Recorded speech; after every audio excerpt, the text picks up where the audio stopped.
Great. All right.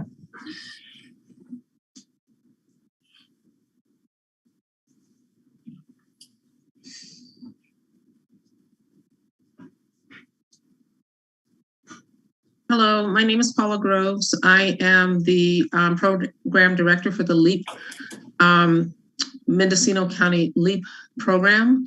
And this is our monthly program meeting. This is April 20, 2022, and everybody knows the significance of that date. So I'm happy that we are holding this meeting today. We're going to give a few more minutes for people to join the webinar, and we will kick off in about 3 to 4 additional minutes. And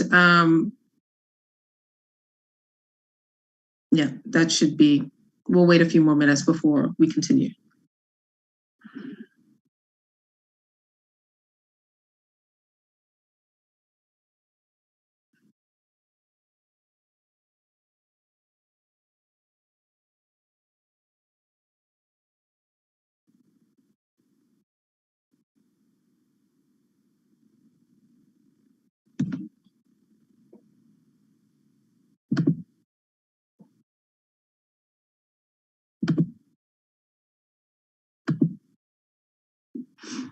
And Nina, I actually cannot see. Oh, yes, I can. Never mind. I'm good.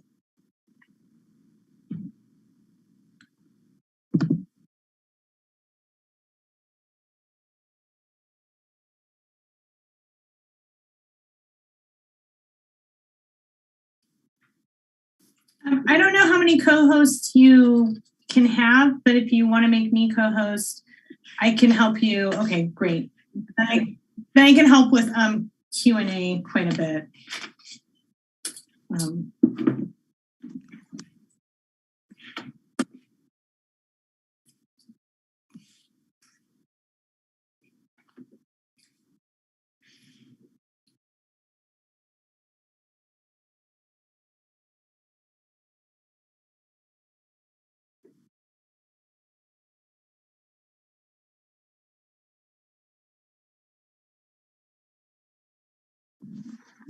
We'll give it one more minute and then we will kick things off.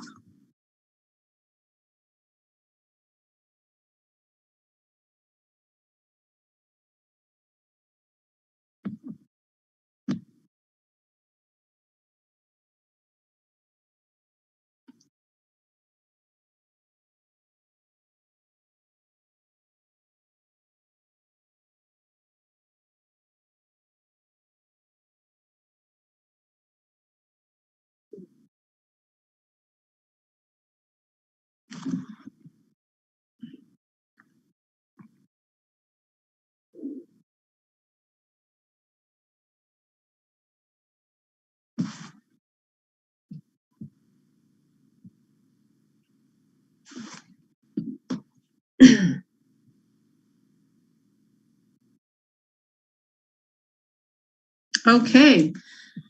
Hello again, my name is Paula Groves and I am the program director for the LEAP, Mendocino County's LEAP program, which involves direct grants and fee waivers, as well as technical assistance. Today is April 2022, and this meeting is being recorded. I just want to remind you that you are welcome to ask questions at the end of the presentation. We will have a Q&A function where you can either type your questions into the Zoom chat, and we will read the questions and provide the answers, or you will be able to raise your hand. If you raise your hand to ask a question, your time will be limited to 2 minutes. And thank you all for joining us today. Next slide, please. So in terms of today's agenda, we're going to provide you with the quarterly statistics. We're going to talk a little bit about the programming sources. We're then going to talk about the program statistics.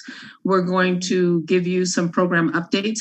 The program updates today are going to focus on 2 areas. We're going to go into further detail about the fee waiver program, which has become very developed and pretty robust, and I'm very excited to have Kristen share with you about that. And then we're also going to do our first demo on our expense app.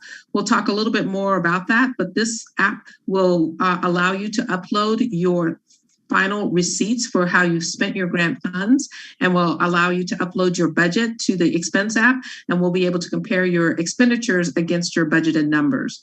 And then finally, we'll go to the Q&A session where you'll be able to either post questions or raise your hand. Next slide, please. So William, I'll turn it over to you to talk about the LEAP funding sources. Absolutely. Thank you, Paula. This is William Riley, Program Administrator with Mendocino County's Cannabis Department. Still feels weird to say department, not program.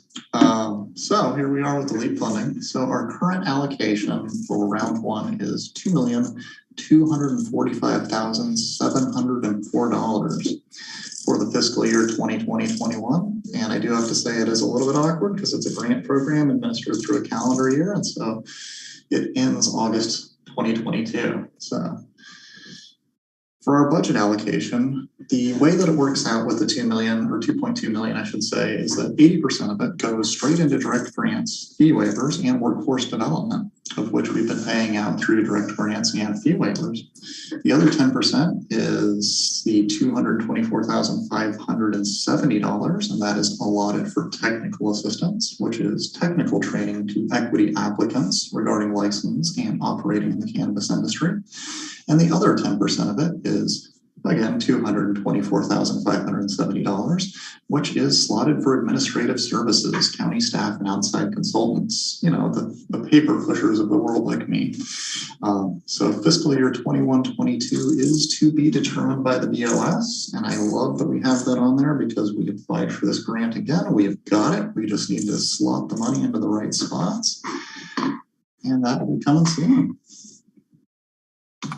All right, and so then we have the LEAP program statistics. And we gathered these this morning, so it might be a little bit off. I think we might have 30 fee waivers, not 29. But if I go across all of this, it's easier to think about the rows versus the columns. And so for eligibility, we've approved 150. And out of that 150, you can see that the direct grant has 27 people with 5 checks having been issued. So there are currently 22 people in the cobblestone process, with the fee waiver having 29 people. 29 fee waivers issued and 9 technical assistants approved for a total of 215. So for completed underwriting and budget process, currently eligibility of 8 with 56 in that pool, and 30 for the fee waivers. So the fee waivers are being very heavily accessed, which we like to see. 0 in the underwritten budget process for technical assistance, and 94 total on that. Currently in underwriting, we have 62 eligible individuals and 53 direct grants, 0 fee waivers, as we're able to get those out of underwriting pretty. I'm so sorry, it's 0 because it's not applicable to underwriting. If you're eligible for a fee waiver. Technical assistance has 36, and so for a total that's 151. Then we do have our ineligible abandoned line. Unfortunately, 5 did pass eligibility, and 1 in direct grant and 1 fee waiver for 7 ineligible and or abandoned. For complete applications, 225 have eligibility, with 137 in the direct grant path and 60 in the fee waiver path, and 45 on the technical assistance path, for a total of 522 applications processed by LEAP. Thank you, Paula. And so for funding stats and the waiver program specifically, to date, and so this could be 30 and could be slightly more because I pulled this very early this morning. We had 29 waivers issued to 14 individuals for a total of $10,000. I'm so sorry, $10,396.88. In the direct grant program, like I said in the past slide, 5 checks have been issued, and of those checks, that totals $248,803.20. We're moving on to fee waivers, and this is Kristen's section. Mute. Great. Thanks so much, William. This is Kristen Nevedal. I'm the director of the Mendocino County Cannabis Department. I'm going to talk to you about fee waivers. So let's go on to the next slide, please. We do have a new fee waiver process. It's pretty dialed in and hopefully really serves to expedite and streamline the process. So the Mendocino County LEAP waiver program has been expanded and simplified. Forms are available on the Mendocino County Department website on the forms and resources page, and there's actually a LEAP waiver section or a header. And excuse me, under that header, you'll find treasurer, tax collector, tax waiver forms, or form. You'll find the Mendocino Cannabis Department fee waiver form, the Planning and Building Services estimate of fees form, and the Department of Agriculture scale registration waiver form. Forms can only be submitted when the fee or the tax is due. So we'll talk about that as we walk through each of these forms. You're going to use one form per fee or per tax. And the combined waiver award amount that an eligible applicant may essentially spend in waivers is $15,000. So that is updated pretty recently since the last time we had our monthly meeting in March. And let's go to the next slide. Let's talk first about the treasurer, tax collector, tax waiver form. One form allows you to either file for your 2022 quarterly filings or your 2021 true-ups. If you're in a position where you're ready to file for quarterly taxes for 2022 and pay your true-up for 2021, we ask that you only do one tax per form. Because they each have different, it will just make it easier for processing. So if you're ready to file for 2022 quarterly taxes, you're going to submit a completed TTC tax waiver form.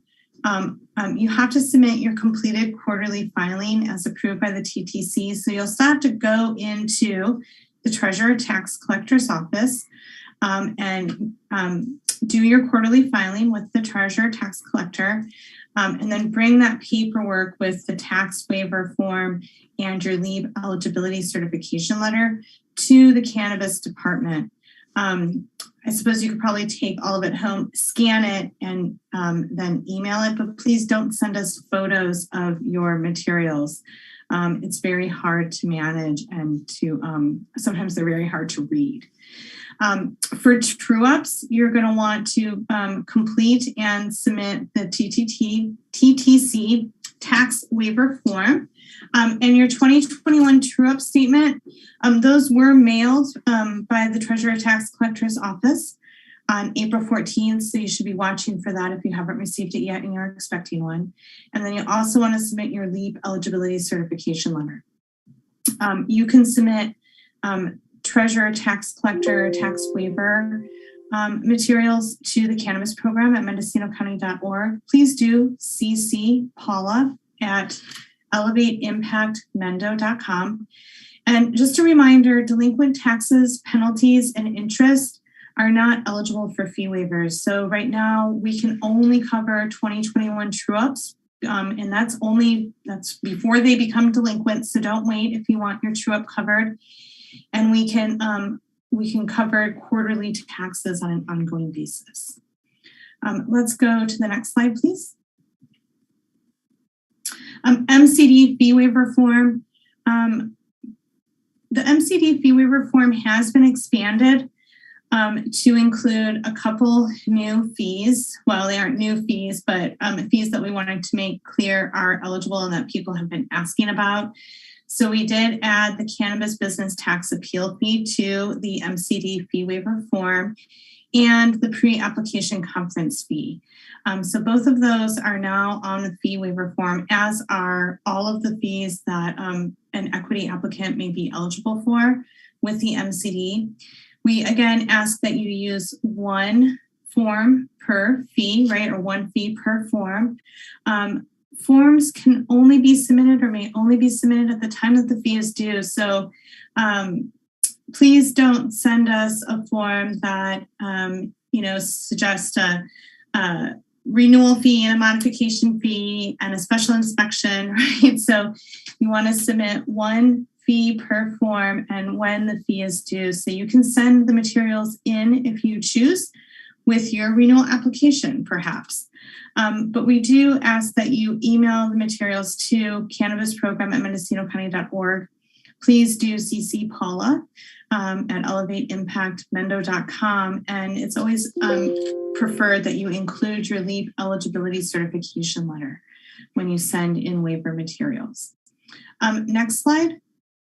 Department of Agriculture, we also have managed to put together the scale registration fee waiver, also known as device registration over at Department of Ag. Again, one form per location, right? Because these fees are broken up per location. You're going to submit the Department of Agriculture scale registration fee waiver materials to the cannabis program again. So we're asking that you CC Paula when you submit your materials. And for the scale registration waivers, you'll want to include your LEAP eligibility letter, a completed Department of Agriculture scale registration fee waiver form, which is on our website, and the scale registration or the device registration invoice that you received from the Department of Agriculture. So we think we captured all of the folks who are equity eligible and appeared on Department of Ag's device registration list that they had invoiced. We have a lot of these to process still. So folks, if you haven't heard back from us and you sent materials for device registration, scale registration to the cannabis program, we're still processing those. Staff is still pulling them out of the emails and getting them moving forward. But we will make sure that you get your emails acknowledged as we get those processed, and then Department of Ag will be sending receipts to you on these. So late fees and penalties are not eligible for waivers. So if you're newly registering or for some reason are late, we can still help cover the cost of the device registration, but we can't cover late fees and penalties. So questions, if you have questions on this, please do reach out to Cannabis Program at MendocinoCounty.org. When we started setting up this program, we really just didn't realize what the timeline was. So we apologize. It's been a little bit hectic, but we do have a number of these in processing. So we'll be reaching out to people soon. Can we go to the next slide, please? Oh, I had a bad feeling about this. So, we skipped the PBS materials. I had a bad feeling earlier. William, do you mind going to the website for me and opening up the PBS form? This one's a little different, and I apologize that it didn't get in here. I had some serious technical difficulties, and so we made the slideshow via Zoom. Absolutely, Kristen. Give me a second here. Okay, I apologize. All right, so I have my web browser shared. Just diving through it here, Kristen. Excellent. So click government, go down to cannabis program. Click cannabis program. Excellent. Would you please go to the forms and resources page? Beautiful. Scroll down, please. Keep going. Yeah, look at that. LEAP waiver forms. How about we open up that planning and building one? The very bottom one there. Yeah, let's look at that form. All right. And if you'd make it a little bigger, a little larger, that would be fabulous. So this form, I apologize so much for not having a slide on this form. This form is handled a little bit differently. The things that are similar about this form is that, again, one building structure or one building permit per form, right? It's really important. And so you'll fill out this top part just like the other forms with your equity information, and then you'll complete the form by selecting the proper structure types and occupancy and giving them the square footage. And then for each of these, you're going to want to email this directly to Planning and Building Services. And if you have multiple fees, you can put multiple forms in a single email to Planning and Building Services.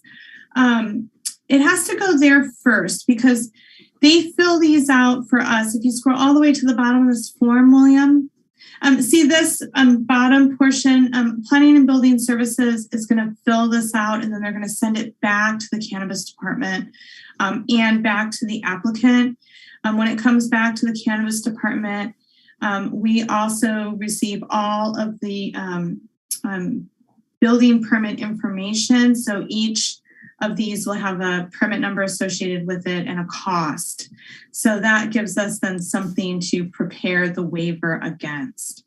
So this process works a little bit different. You're going to start with this form, and instead of starting by sending your materials to us for PBS, you send it directly to PBS, and then PBS sends it to us, and then we start writing up that waiver to assist you. So I apologize that it's different, but because it's an estimate system, the process with Planning and Building Services is just slightly different. You are going to send it to the general PBS email, which is at the top of the form. You can also walk it in and drop it off at the counter. They still might be by appointment over there. So I would suggest emailing. Emailing really is the best way to do this. Someone's asking if PBS has signed off on this form and the process. Yes, PBS actually wrote the form, and the vast majority of the fees that we have spent have been planning and building fees. So we've had a couple people. So a lot of the waivers that we have actually sent journal entries to and paid down, the vast majority of those are planning and building fees. So these are working very well, but just make sure that you fill out this form, one per structure, and that you send that form to PBS. They will take care of it from there. You don't need an appointment or anything else.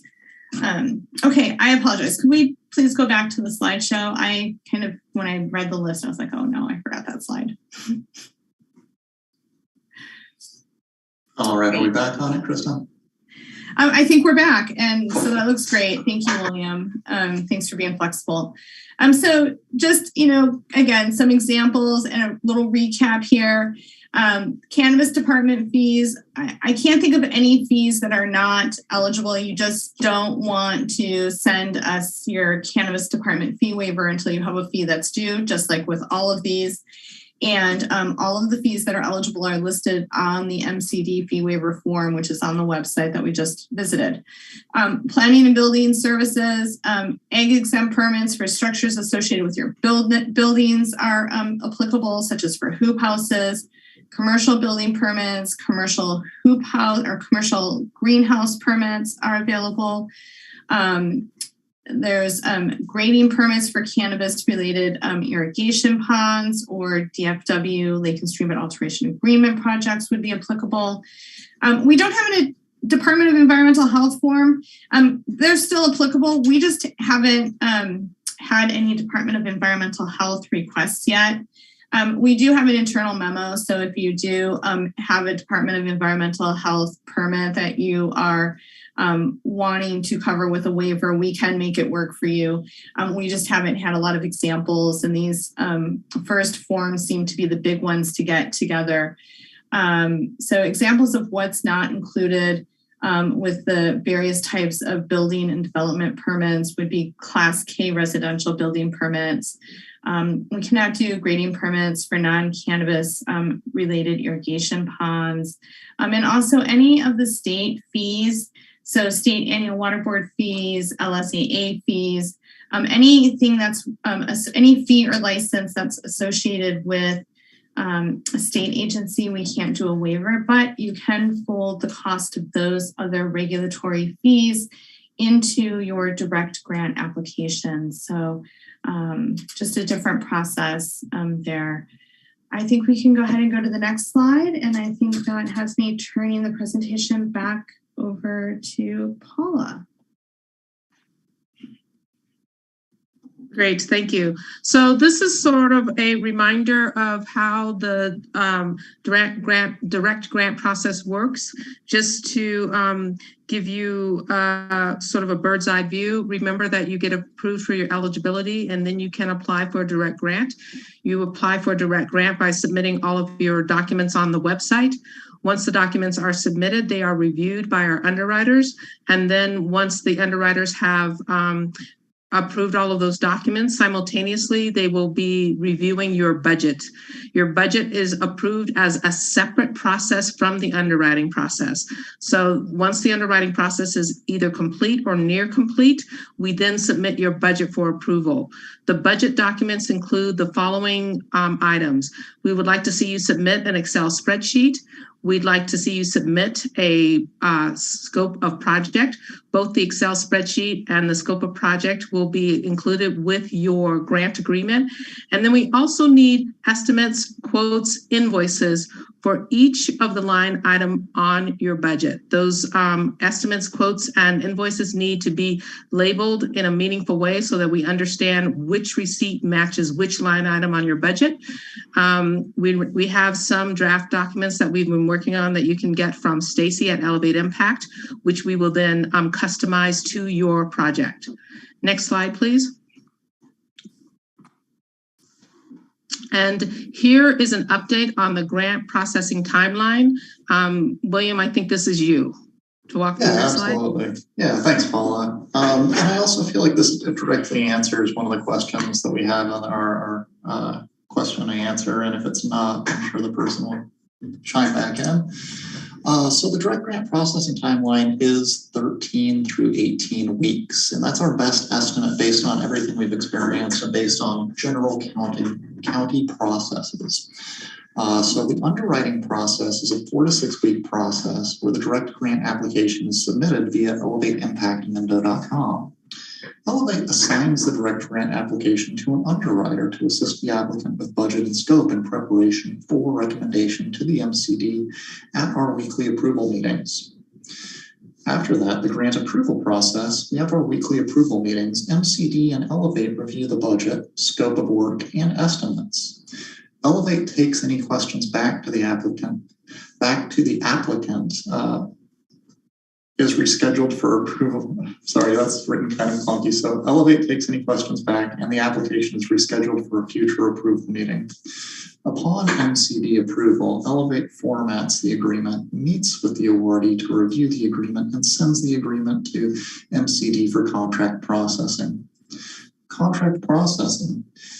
MCD receives grant agreement from Elevate, reviews the agreement, and uploads the agreement into Cobblestone's contract platform.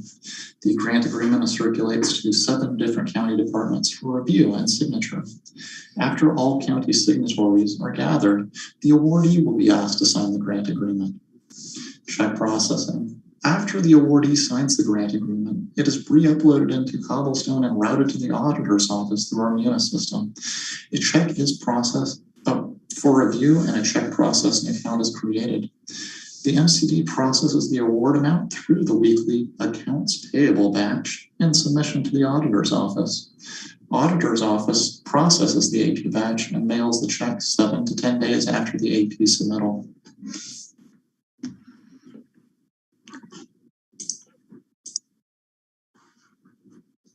Okay, great. Thank you, William. Now, for the new introduction part of this presentation, we are going to do a demonstration of our what we call our expense app. As everyone may have heard previously, as a part of your grant agreement, you are required to upload the receipts that show you exactly how your expenditures were completed. And so basically you submit a budget with invoices and estimates. And then once you've actually spent the money for each of the line items on your budget, we would like to have you upload those receipts to our expense app. Next slide, please. And so basically, we're going to do a demonstration of how the expense app is used, but this is an example of a pre-populated summary of expenses that have been uploaded to the expense app based upon the budget line items that this particular candidate had submitted on their budget. So you can see things like the state of California's franchise tax board fee, the testing fee, marketing, designing of a new logo. And so for each of these different line items, you have the date of the receipt, You have the amount that was spent on the receipt. There's an opportunity for you to type in a description. There's a category field where you will be able to select the category that the receipt falls under. You can type in your receipt number.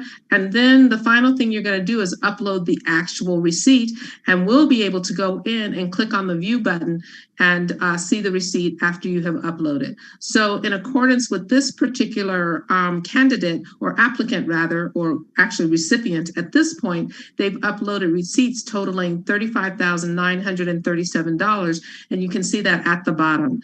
But I'm now going to turn it over to Noah Soche, who is our tech expert over at Elevate Impact, and he's going to show you how to actually use the expense app. Hi, folks. Thanks for joining us today. So I'm going to take control of the screen here. Let's see. So now I'm just in a web browser. I don't think anybody on this call today has used this tool yet, but you'll get familiar with it. It lives at a website that's called elevateimpactfunds.com. If you haven't already, you're going to get invited to this system. So you should get an email with login credentials.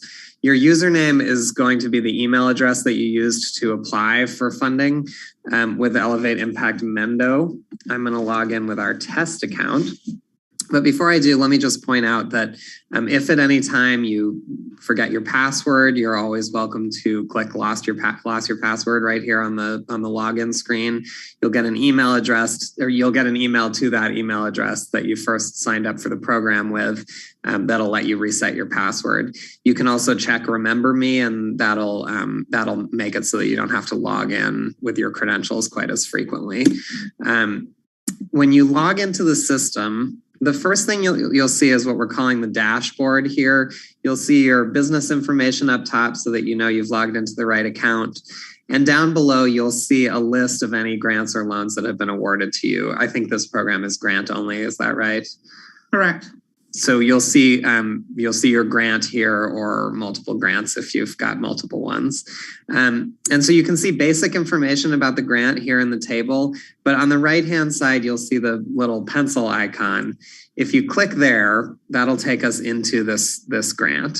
So on the left-hand side, you see up top the information about the grant. And down below, you see your budget. There's nothing displaying here because we haven't entered the budget yet. So we'll get to that in just a moment. And then on the right-hand side, this is where the expenses live. And so this is where, like Paula just showed, you're going to be uploading those expenses and they're going to appear here. When you first log in, there won't be anything in the table because you haven't entered any yet. And so what you'll do is click this button at the bottom. It says Add New Expense.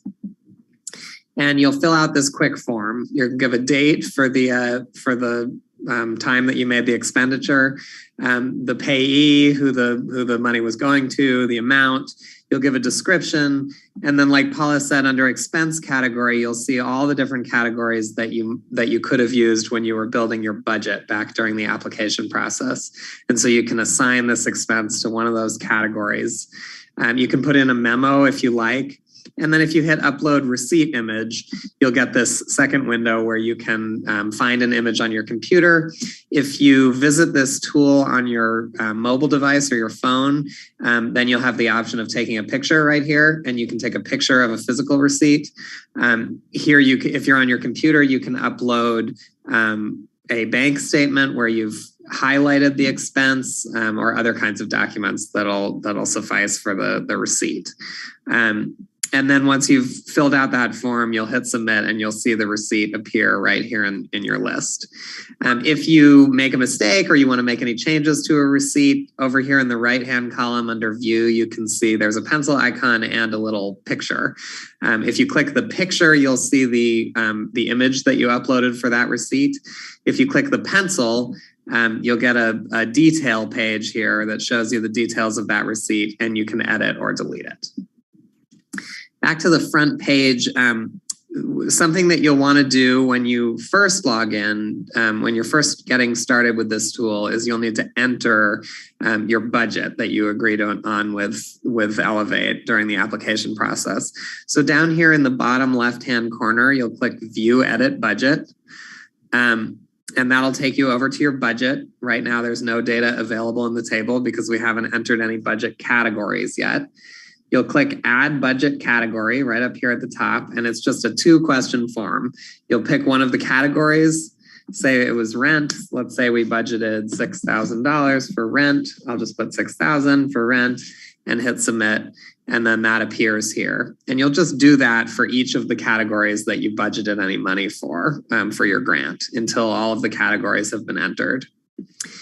And then back on the expense area of the grant, as you enter expenses, down below you'll see a pie chart start to appear, and this will give you all of the information about the expenses that you're entering and the categories that they fall into. And once the budget is built and the expenses are in, then you'll be able to compare your budgeted amounts versus your actual spending. You'll see your total down at the bottom. And beneath this list, you'll also be able to export the list. So if you'd like to print out all of your expenses, you can hit print and it'll give you a nice printable version. If you'd like to play with this list in Excel, you can download it in Excel or PDF so that you can use it with other programs on your computer. Or you may not need to, you may just use the tool here on the web. There's also a search bar. So for instance, if I want to search for state fees, I'll type in state and immediately it'll cull the list down to just what I'm looking for. So you can quickly find an expense. That's the broad overview. Paula, anything to add?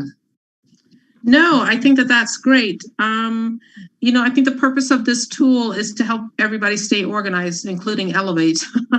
But to the extent that we have your budget and your expenses and your actual expenditures in one consolidated place, it'll be easier for us to report out on these statistics to the state, which is a requirement. We have to show to the state how the funds were budgeted and how the funds were allocated. And also, I hope that this tool will help you stay organized as well, and you'll be able to track your expenses versus actuals.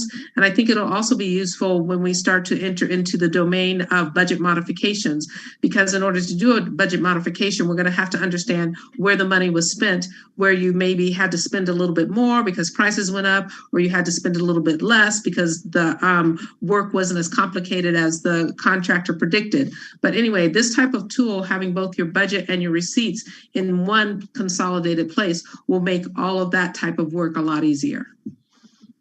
Thank you. Okay, great. So I think that ends the formal presentation part of our discussion today. So I think we are ready to move to Q&A. So I will look at the questions and we can get started. So Kristen, do you want me to read questions for you, or would you like to read them yourself? I want to give just a reminder about how to participate in today's meeting. So, and then I want to roll through a couple of questions that I typed responses for that I just, I think will be helpful, but I put some links back to people. So just starting off, if you want to ask a question verbally, you can, or make a comment, please do use the raise hand feature. It should appear at the bottom of your screen. It says raise hand, or it might just be the symbol of a hand. If you're on a phone, you called in and you're not on the Zoom app and you want to make a comment, you can raise your hand from your phone by using *9. And then we'll go through and here's a mixture of verbal comments and questions, as well as go through some of the questions in the chat. And so I see a few people have found their raised hands. So we have a few people in the queue. So let's do some Q&A stuff out of the chat feature, and then we'll come back to folks who have raised their hands. A couple folks wanted to know about the slides, and we're really curious and interested in the slide. Excuse me, William, do you mind going back to the slide that has the timeline on it? We did have a request so someone could take a picture of that slide. You can easily do a screenshot capture, take a picture of the slide, but I want everyone to be aware that all of the slides are posted to the website as well as the videos. So You can look back and you can compare, say, like the budget tables or the grant processing tables. This slide was first presented on the February 16th presentation, and we did add some time to the timeline. So you'll see that that has changed slightly between the February 16th version and this one. And that time to that timeline that's been added, bringing it to 13 to 18 weeks. That timeline is reflected in the grant approval, grant processing, and check processing timelines. So now that we've got a little better feel for those timelines, we feel like these updates were necessary. But I do want to make sure everyone's aware that if they go to the 2022 events page for the Cannabis Program website, you can go to this date, you can go to the February 2nd date, or February 16th date, and all of the slides are there in PDF form, and all of the links to the YouTube videos are there. And future meetings are posted there with the login information and the call-in information. So that's a really great resource for getting this information. And then another feature of the website, someone had asked about where to find the PBS form because I goofed and forgot to put that slide in. My apologies. The PBS form and all of the waiver forms are available on the Cannabis Program website, the county's Cannabis Program website. And if you go to the Forms and Resources page of the Cannabis Program website, you will find all of the LEAP waiver forms on that page. So I think we can go ahead, and Paula, if you want to read through some of these questions, we can go through some of these questions, and then I'm happy to take the floor back in a bit and work us through folks who have their hands raised. Great. So why don't I start with the written questions. First question, what are the standards of determining what portion of a budget can be allotted to consultants? And where does MCD have the authority to make that determination? So I assume that this means consultants as a part of the LEAP direct grant budget and not the consultants that are serving the cannabis program, but we can probably answer both. I mean, I read this totally different, right? So this is the thing about written questions. Like this question came in when we were talking about, we had the slide up that talks about how the award is divided, right? So there's some pieces where like the award is divided based on, like we get $2.2 million from the state, say for our first grant award, right? To share with the public. And that award is divided into a grants pool, a technical assistance pool, and administrative assistance pool, right? The grants pool includes all sorts of stuff like the regulatory compliance and the fee waivers and capital improvements and business expenses, right? Your licensing fees. That actually has subcategories in it. And those seem to have been kind of filtered into those subcategories likely by the state. We do have some questions about how that works. And then I just want to be absolutely clear that the MCD does not, nor does Elevate Impact,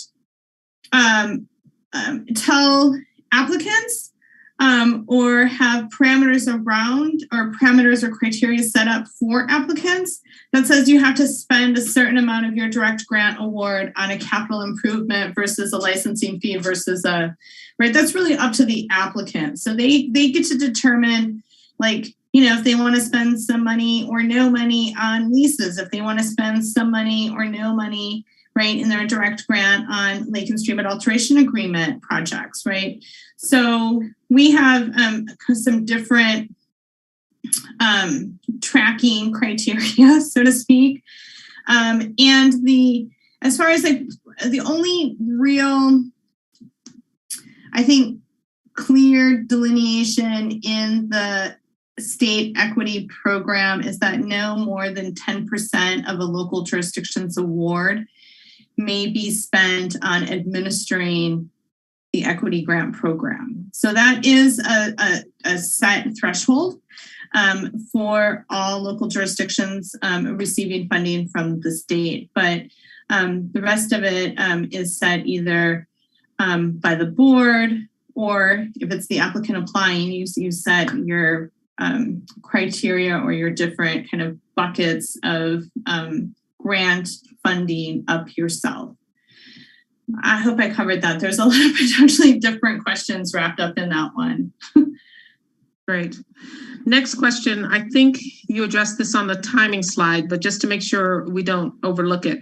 What day are checks approved?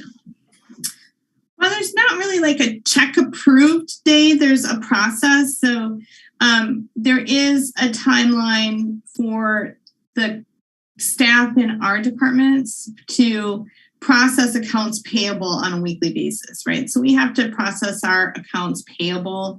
I think it's by close of business on Thursday each week. So if we haven't asked or submitted that accounts payable for your grant award check by Thursday, it won't be able to get processed in the next pay period or the next time checks are cut, which is the following Wednesday. It would get pushed out a week for it being actually printed and mailed. So like I said, we have to submit accounts payable requests or batches to the auditor's office by Thursday. And then the checks are ready the following Wednesday. So that's I think probably the timeline that is most relative or to the question asked.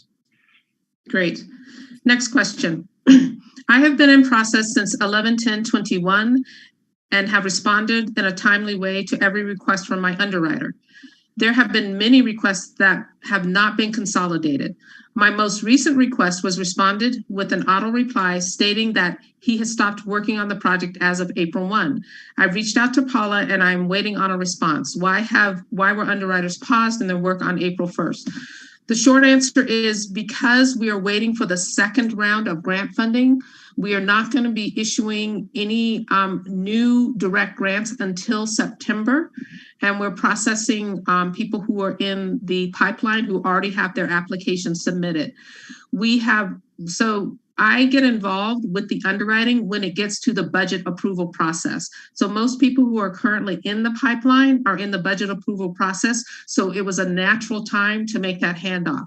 The other thing that I've instituted is the ability to schedule a meeting with me, a Zoom meeting, to review your budget.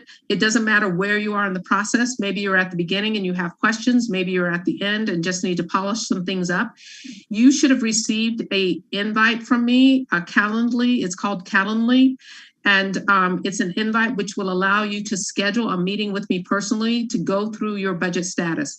If you have not received that, because as you can imagine, we have more than 100 people in our direct grant budget pipeline. So I apologize if you are part of the backlog, but please, please, please reach out to me and either I or Stacy will send you the Calendly link where you can schedule a meeting with me and I can meet with you live and go through your budget. What has worked really well with the people that I've met with before is if you are at a computer when you have the meeting with me and I can do a screen share and I can walk you through either questions that the cannabis program has, or I can give you coaching on how to improve your budget. A lot of people like to ask questions about what is accepted and what is going to be a harder, bar to overcome. I can answer questions about criteria that are specific for your project in terms of how you'd like to spend the money and what the county is going to want to see so that you might get that budget item approved.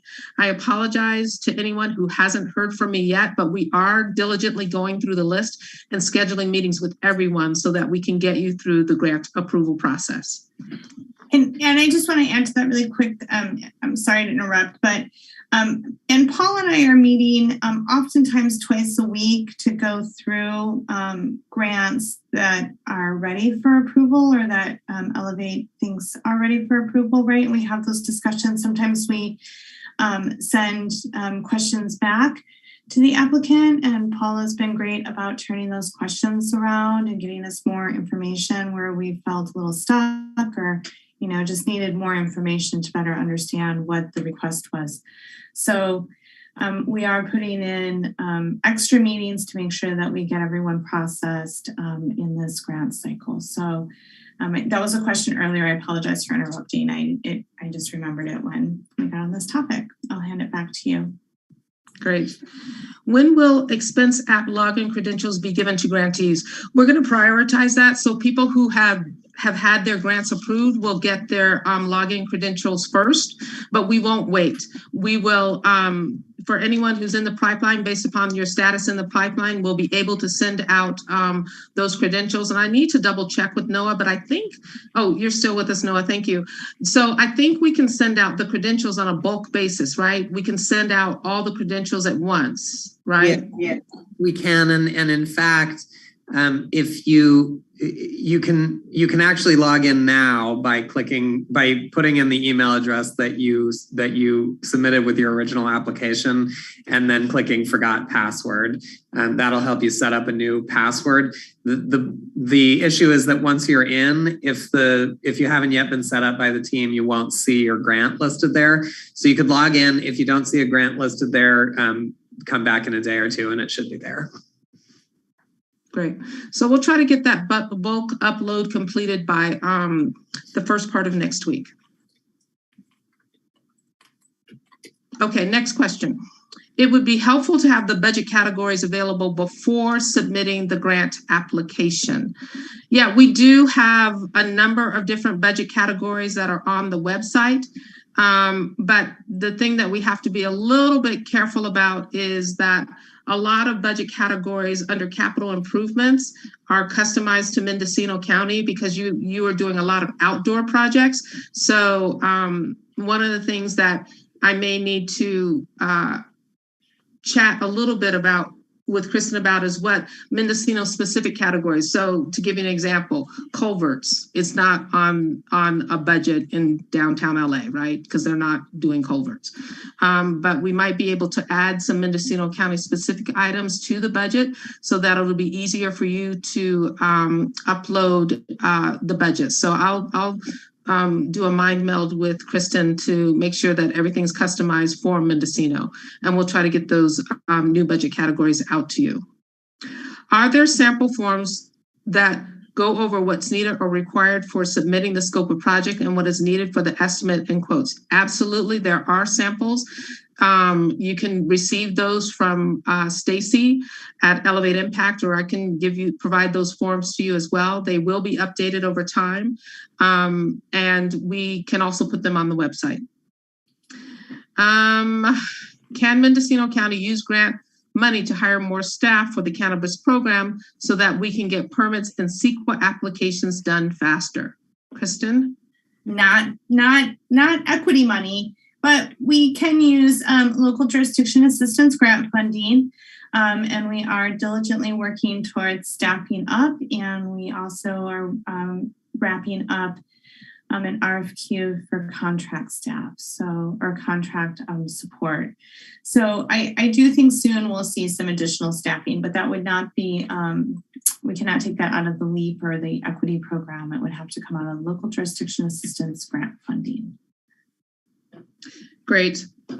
How do we find out where our grant proposal is in the process? You can email me and I can get an answer for you to the best of my ability. I am currently looking at the PBS fee waiver application. Where on the form that I'm looking at would I designate that the waiver is for a demolition permit? It would seem that the waiver is permitting buildings that are being built. However, a lot of us need to acquire permits to demo buildings such as hoop houses, greenhouses, barns, sheds, and any structures with electrical that need to be taken down to build out the new structures. Yeah, that's a great question. I'm putting a response back to the applicant in the chat. But I do think you could literally just type in, and William, I don't know if you can share or let me share screen really quick, because I have the form open. I'm looking at it right now. But if we could pop up that form, I think you can type the words demo permit in after the sentence that's on line 7. Yeah, so line 7, I would just type in or handwrite in demo permit at the end of that. And then I would be like, it's a greenhouse or it's a hoop house or it's a shed that I need demo permit for. So they'll cover them. They are, if you're needing to demo an old hoop that's in a streamside management area or a shed that needs to go, or you're demoing something to replace it with a commercial structure, perhaps, this would be applicable. And I think I would just write demo permit on there and then fill in the rest of the structure information. Okay, great. If you will not process new direct grants until September, and you will not grant reimbursements, does that mean that all new direct grants need to be for budgets that will be spent after September? So point of clarification, if you had a direct grant budget in the pipeline prior to April 5th of 2022, that direct grant will be processed. Any new direct grant applications that we receive after April 5th will be processed starting in September. However, if your direct grant application was already in process prior to April 5th, it will continue to be processed. Also, as Kristen announced at one of the weekly meetings, we are opening up the grants for additional grant funding in September as well. So for example, if you applied for a $50,000 grant prior to April 5th and you meet all of the approval criteria, that grant will be processed. If you want to apply for your follow-on grant of $30,000, you have to wait until September. I hope that that's not overly confusing, but if your grant application was in the pipeline prior to April 5th, you will be processed. If you want to apply for a follow-on grant, you have to wait until September. And a big part of that is the way the funding rounds work. So right now we're in a funding round where we have to have the funds spent down by the end of August. And so it just made natural sense to wrap up this funding round and then start afresh with the additional criteria and the additional dollar amounts. We had a lot of concerns that changing the flow in the funding round we're in and the reviews and the criteria would have potentially made it challenging to meet the deadlines we have in front of us with the state and with 100 people or so in the queue that we're working with to get approved and grants together out of this round. That was a daunting task to consider. So we appreciate everyone's patience, but a lot of it really is the timelines of how we have to spend and when we have to spend the various rounds of funding down. So we just lined it up with the funding round timelines. I think we should take a moment and go to folks who've been waiting to ask questions. And Kristen, just to let you know, that does complete all of the questions that were written in. So yes, it's appropriate to turn to raise your hand. Okay, great. And so I have a few people with hands raised. Remember, if you want to make a comment or ask a question, you can raise your hand. The raise hand feature, if you're on the Zoom app, should be located at the bottom of your screen. It looks like a hand. Just press it, it raises it, click it, it lowers it. We're going to hear from Paul Hansberry and Susan Tibbin, followed by Alfred Boletto, and then Alicia Pugh. Looks like someone just lowered their hand, which is fine too. So we have 2 folks in the queue. And definitely folks, you can raise your hand if you want to make a comment. If you are not on the Zoom app, you can raise your hand by using *9.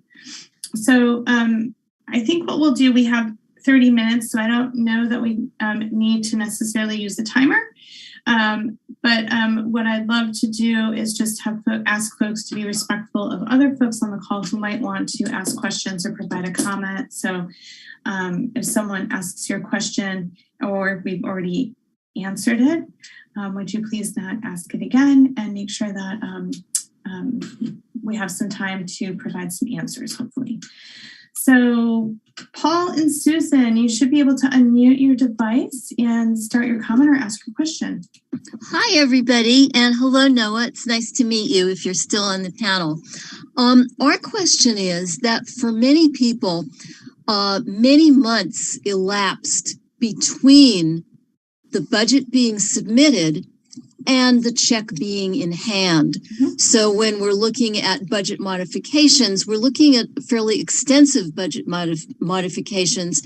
So the question is that a whole separate document, Noah, or is it simply a matter of a memo on various line items on the existing budget? Thank you.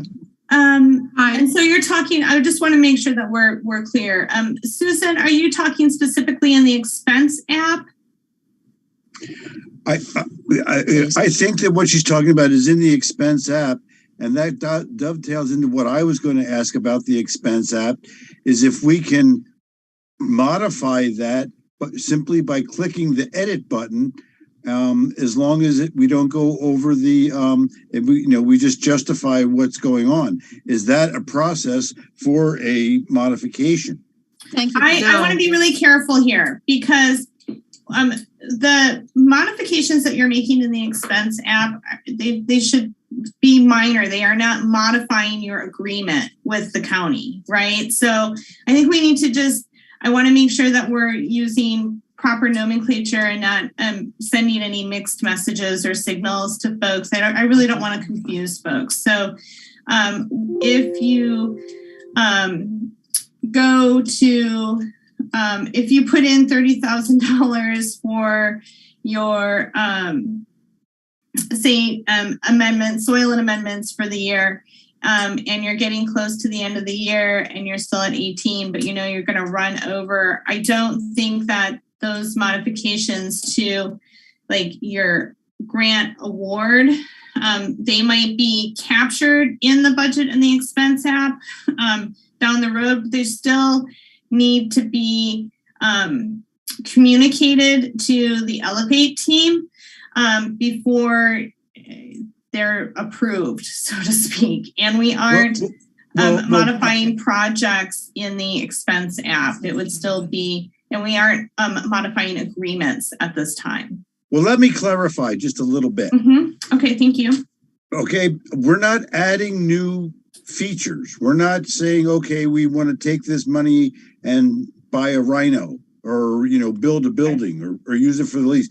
What I'm saying is if we have to juggle money around, for instance, to say the fence didn't cost as much as it was supposed to, or at the estimate, or we decided that this ran over and we've got to take money, the fire safing cost $2,000 more, so I've got to get that money from something else. So we scale back the fencing. That sort of juggling around of things that are already itemized and approved, but we just juggle the money around to pay the thing, whether it comes in under budget or we scale back the scope of one thing to pay for another because it ran over. Is that a function that can be done very easily using this expense application? So, Paul, I think that there's a difference for me. Let me speak candidly with you here. There's a difference between recording expenses and getting approval for a budget modification. And if you find that you have deviated from the numbers that were agreed to in your grant agreement, you need to schedule a conversation with Elevate Impact to explain why those numbers vary. And we're going to have to record why the numbers have varied. And we're going to have to make sure that that's well documented. The expense app simply allows us to document what your budget originally was, and then what the actual receipts were. And if there's deviations between what the budget was in your grant agreement versus the receipts that you upload, you're welcome to upload them, but we do need to have a conversation about why those differences occurred. But we cannot assume that by simply uploading receipts that are different than your budget, that the budget modification has been approved. We're going to have a conversation with you about that and document the rationale for why there was differences in what you spent versus what your budget said you would spend. That doesn't mean it won't be allowed. It just needs to be documented. So, Paula, this is Susan. Just to finish up, if I understand this correctly, the budget was submitted last year, basically at the sort of September, October. So many months ago. Some of the providers and some of the material is either not available, the providers are not available. Some things have drastically increased in price, as we've all experienced. So when you say that what you want to see at the conference is justification and whatever proves explanation. Can you give us a sense of what it is that you'd like, so we're not wasting your time and you're busy too? What is it that you want to see? It doesn't. I'm not looking for a 100-page document, right? If you, for example, said that you were going to buy soil and the soil was going to cost $100, and then prices went up and the soil ended up costing you $150. I just need to see the receipt. Your original receipt was submitted with your budget, and maybe it said soil was going to be $100 a pound, and now you actually had to pay $150 a pound. I need to see the original receipt or the original estimate. Then I need to see the actual receipt, and we'll simply have a document that next to your budget, there's going to be a column that says comments, and it's going to say, soil ended up costing $150 a pound as opposed to $100 a pound. And it's a budget to actual comparison, which is typically done in finance, that we'll be working with you on to provide. But I mentioned a spreadsheet that says budget submitted, actual cost, change, difference, and then a comment column that explains why the change occurred. Okay, so if we need to juggle things around and take money from another budget or diminish the scope of a project in order to find the money to pay for the overrun in another line item, that requires a phone call first, or can we proceed with it as long as they're the same items? You can proceed with it as long as it's the same item and you provide a receipt that shows the actual expenditure versus your original projection. Okay, so if we scale back some of the thing, we can do that. We just have to document it somehow. Exactly. And I think we've said this before, but just for the benefit of the audience, let's say that soil increased by 50%. And so you don't want to buy soil, but instead you want to go out and purchase, I don't know, God, give me something. A yard of compost and a yard of... Yeah. If you're changing the category, you absolutely need to talk to us about it before you make that expenditure. If it's the same item, but just a price change, then you can just give us a comment. But if it turns out that soil has become too expensive and you decide you want to buy compost, which is a different line item, you're going to have a conversation with us first. Does that make sense? Yeah, I guess it does. Yeah. Yeah, if it's the same item but a different price, that's one thing. But if it's an entirely new item or entirely new category, you need to have a conversation with Elevate first. Right. Okay. Thank you. Thank you. Yeah, and I think in general, it's probably better just to reach out and ask ahead of time. It doesn't hurt to schedule a conversation and ask the question, and it just probably saves everyone a little bit of time and provides additional clarity. Yeah, and you can definitely do that by scheduling, one of the Calendly meetings with me. Okay. Our next caller is going to be Alicia Pugh. So Alicia, I'm going to go ahead and allow you to unmute your device. And I really apologize if I said your name incorrectly. It's okay. You were kind of right. It's Alicia Pugh. Okay. I have a few questions, and it's first one is I'm looking at the appeal form right now for the 2021 true up, And I'm seeing that there's a non-refundable processing fee of $341 and a possibility, which we are not aware until it happens, if the county decides to submit the matter to a hearing, there's another $1,000 something that we pay for that. Is this going to be a norm for every fee waiver we apply for? I'm sorry, you're looking at the wrong form. So the form. So this is just the appeal form, right? That's just the appeal form, yeah. And okay, so the fee waiver is not going to have us pay these fees. No, you don't pay anything for a waiver. If you scroll down on the same page that you pulled that appeal form off of, you should see what says LEAP waiver program. Oh, I'm on the same page. I actually was working on this before I jumped on this webinar. So I wasn't sure. That's what my original question was the appeal the same thing as the fee waiver for the true up? But I kind of figured it wouldn't be. They're two different. You're going to do one or the other. So you would only file an appeal. Do the fee waiver. If you didn't cultivate last year and you wanted to appeal the applicability of the true up because you're making a statement that you didn't cultivate last year, so there should be no cultivation tax. If you received a true up and you want to pay the true up using a tax waiver, you don't even need the appeal form. You just fill out the waiver form and send us your true up form, the completed tax waiver form, and your LEAP eligibility letter, and we can process that waiver for you. And then the Treasurer Tax Collector's Office, also known as the TTC, will send you a receipt for your tax payment. Okay. And then I had a question about the 15,000 limits. Is that per license, per year, for the business in a whole? Like we have four different licenses. It's per eligible individual. So that you can think of that as being tied to your eligibility number. It's the limit. So if we have three licensed properties and they're all each property is in a different owner's name. So that means that we would have technically a 15,000 for each property since they're. Yeah. Well, yes, if each owner was eligible. So each owner would have to be LEAP eligible.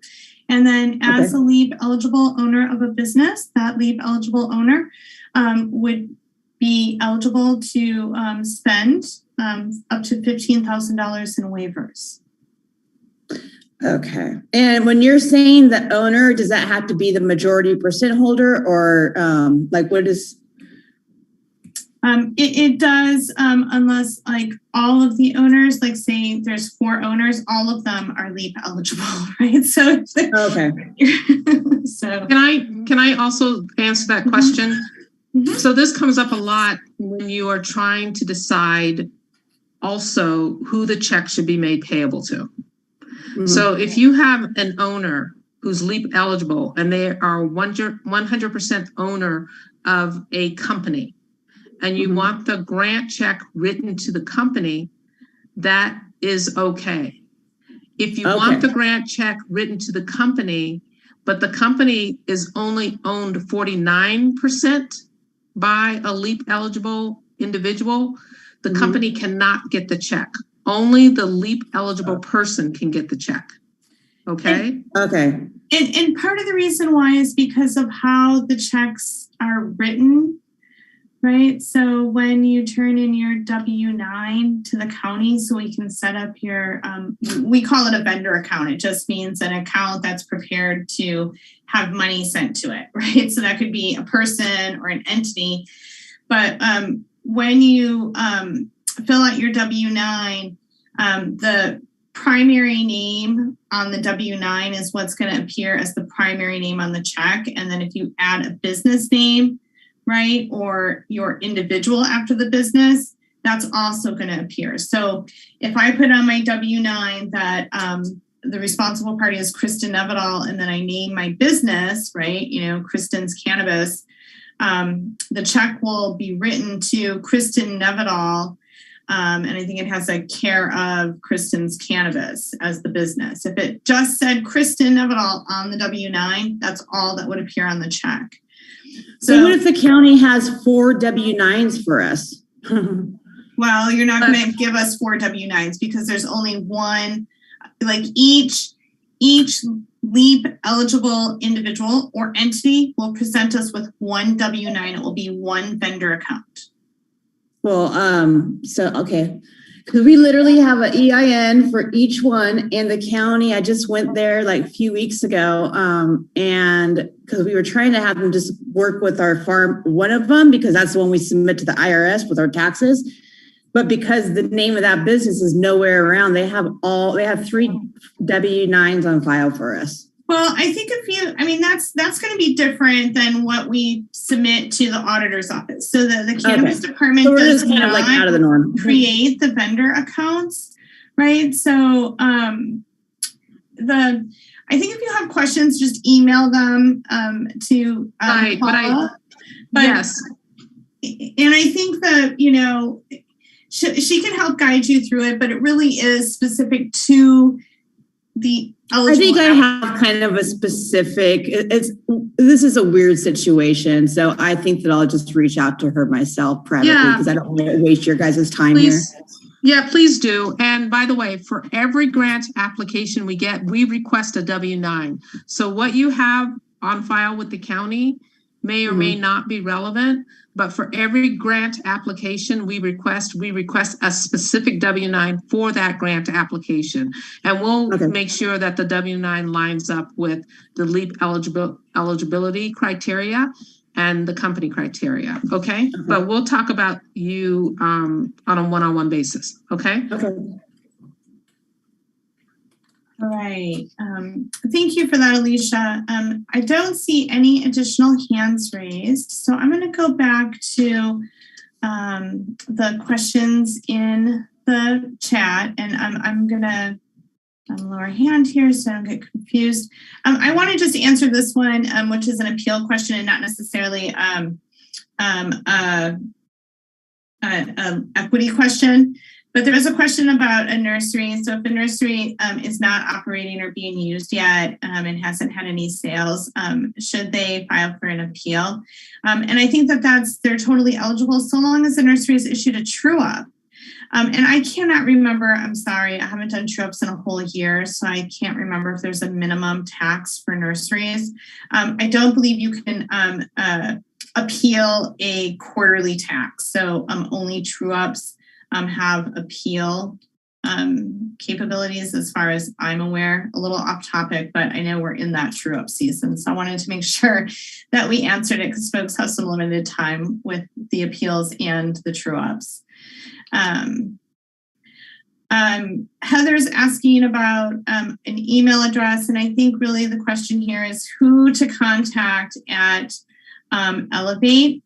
So Paula's email address is paula@elevateimpactmendo.com. So that's the best email address for the Elevate team. Paula, Stacy still assisting you with absolutely. I'm typing both of our emails into the chat so people can have. So the other one would be Stacy. You can also CC Stacy, STACEY at elevateimpactmendo.com. Cannabis program does also monitor emails. We don't tend to respond when Paula and Stacy are on them. They're pretty quick and usually beat us to it, to be honest with you. And when it comes to us, we generally forward them to Paula and Stacy. So let's see, is there a deadline for LEAP eligibility, Paula? No, there isn't. You know, we anticipate that the state is going to continue to fund social equity programs for, social equity entrepreneurs for years to come. And so you should definitely apply for LEAP eligibility when you are ready. And hopefully you will, get your eligibility in time for the next funding cycle. But we anticipate for this to be an annual ongoing program because the state wants to support social equity cannabis entrepreneurs to launch their businesses. And we anticipate that this will be a multi-year program. Great.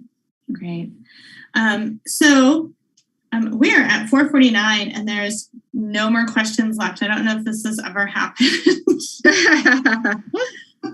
Or we're running a little bit early. It looks like Paul raised his hand again, or potentially Susan. So let's go ahead and see. You guys should be able to unmute your microphone if you wanted to ask another question.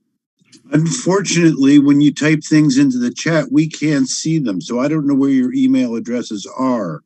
Oh, you didn't see. Yeah, you are the only people that can see the questions. We can't even see the questions, just the answers. Right. So I'll tell you again. Paula, Paula at elevateimpactmendo.com. And Stacy, STACEY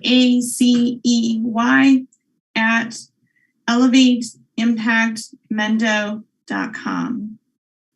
And if you can't remember those, I think most folks know the Cannabis Program email. We'll reply to you and add those emails if you don't remember how to get a hold of the Elevate team. So you can also send general inquiries to Cannabis Program at mendocinocounty.org. And, you know, this is a great question that just came in. Paul, do you and Susan, do you have additional questions? No, that's it. It was just sort of a heads up because, you know, you said you were typing things into the chat. I just wanted to let you know we couldn't see it. Okay, appreciate that. Thanks for the reminder. Okay, let me do a little housekeeping here. I think this is a great question. Does an applicant have to apply each year for equity eligibility? No. No. Once you're eligible, you're eligible. And as long as we keep getting funding and you still have eligibility monies to spend, so to speak, we're happy to work with you and receive applications and provide waivers and keep on going. And if we spend all the money and we need to increase monies that are allocated, we'll keep doing that too, as long as we can keep on going. So yeah, once you're eligible, you're eligible. You can continue to work within the program. The questions are in the emails are in the question and answer section. Okay, I just don't know if we can see that. Sorry. Let's see. We've got and I will. Yeah. Go ahead. Yeah. I thought there was a way to chat with participants, but I'm not seeing it. It's, you know, it's a Q&A and it comes to the panelists. And so participants don't get to see it because we're in webinar mode. But Nina has a question.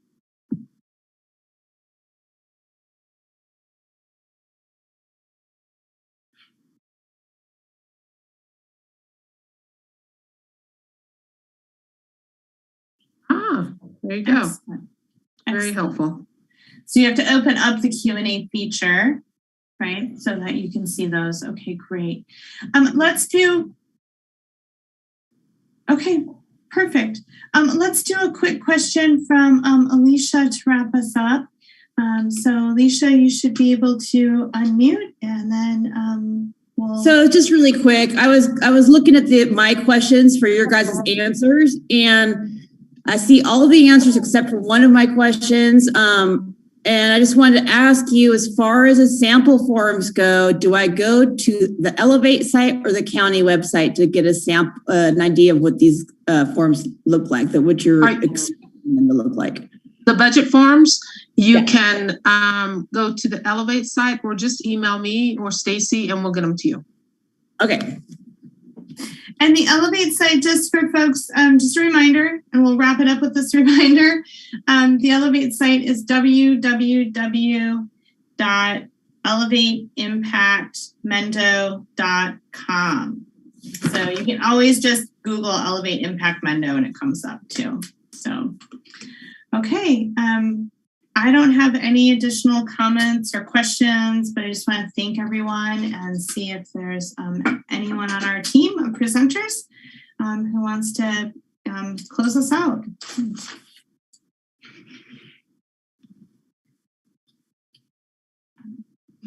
Well, thank you, everyone. It's so wonderful to have you guys participate on these meetings. It really helps us improve the program. We're trying to be as responsive as possible. I'm just grateful that you guys are patient as we go through the launch and implementation of this program. Checks are going out the door, so it's not for the faint of heart, but persevere, and you should be just fine. So thank you again. All right. Okay, I think with that, we can go ahead and end the webinar. Thanks, everyone. Thanks for joining us today. Bye. Thank you. Bye-bye.